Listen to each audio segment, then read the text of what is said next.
Hello అండి, అందరికీ నమస్తే. Welcome back to my channel Tejas collections. ఈరోజు గుడిలో ప్రసాదం స్టైల్లో చక్ర పొంగల్ అనేది ఎలా చేసుకోవాలో చూద్దామండి. టేస్టీగా ఫస్ట్ ఒక హాఫ్ కప్ పెసరపప్పు తీసుకొని ప్యాన్లో వేసి పచ్చివాసన పోయేంత వరకు కొంచెం ఫ్రై చేసుకుందాం. అలాగే ఒక కప్పు రైస్ కూడా వేసుకొని ప్యాన్లో ఫ్రై చేసుకుందాం. ఈ రెండింటిని ఒక 2-3 టైమ్స్ వాష్ చేసేసుకొని కుక్కర్లో వేసి సరిపడా వాటర్ వేసి 3 విజిల్స్ పెట్టి ఉడికించేసుకొని పక్కన పెట్టుకుందాం. అలాగే ఒక ప్యాన్ తీసుకొని దీంట్లో ఒక స్పూన్ నెయ్యి వేసుకొని సన్నగా తరిగి పెట్టుకున్న కొబ్బరి ముక్కలు కూడా యాడ్ చేసుకొని ఫ్రై చేసుకుందాం.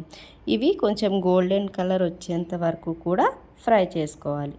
అలాగే కిస్మిస్ మరియు కాజు రెండు కూడా కొంచెం వేసుకొని ఫ్రై చేసి పక్కన పెట్టుకుందాం. తర్వాత ప్యాన్ తీసుకొని దానిలో 1.5 కప్ అనేది బెల్లం వేసుకోవాలండి. మీరు స్వీట్ కనుక ఎక్కువ తీసుకుంటే కొంచెం కొంచెం యాడ్ చేసుకోవచ్చు. దాంట్లో కొన్ని వాటర్ కూడా పోసుకొని బెల్లం కరిగేంత వరకు చక్కగా మరిగించేసుకోవాలి. ముందుగా ప్రిపేర్ చేసి పెట్టుకున్న ఈ రైస్ను పెసరపప్పును ఉడికించుకున్నాం కదండి, దాంట్లో ఈ బెల్లం పాకం అనేది వేసేసుకుందాం. ఒకసారి మంచిగా కలిపేసుకొని సిమ్లో పెట్టి 5 మినిట్స్ అనేది చక్కగా ఉడికించుకోవాలి. ఇలా ఉడికించుకోవటం వల్ల రైస్కి పాకం అనేది మంచిగా పడుతుంది. తర్వాత దీంట్లో చిటికెడు సాల్ట్, అలాగే చిటికెడు కంటే తక్కువ పచ్చకర్పూరం కూడా యాడ్ చేసుకోవాలి.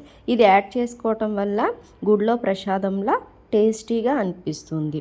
సో దీంట్లో ఇప్పుడు మనం ముందుగా వేయించి పెట్టుకున్న కొబ్బరి ముక్కలను వేసేసి చక్కగా కలిపేసుకుందాం. ఫైనల్గా ఒక టేబుల్ స్పూన్ కూడా గీ అనేది వేసుకొని చక్కగా మిక్స్ చేసేసుకుంటే ఎంతో టేస్టీగా ఉండే చక్ర పొంగల్ అనేది రెడీ అయిపోతుంది. దీన్ని ఇప్పుడు సర్వింగ్ బౌల్లోకి తీసుకొని సర్వ్ చేసేసుకోవడమే. సో ఫ్రెండ్స్, మీకు ఈ చక్ర పొంగల్ అనేది ఈజీగా టేస్టీగా ఎలా ప్రిపేర్ చేయాలో తెలిసింది కదండి.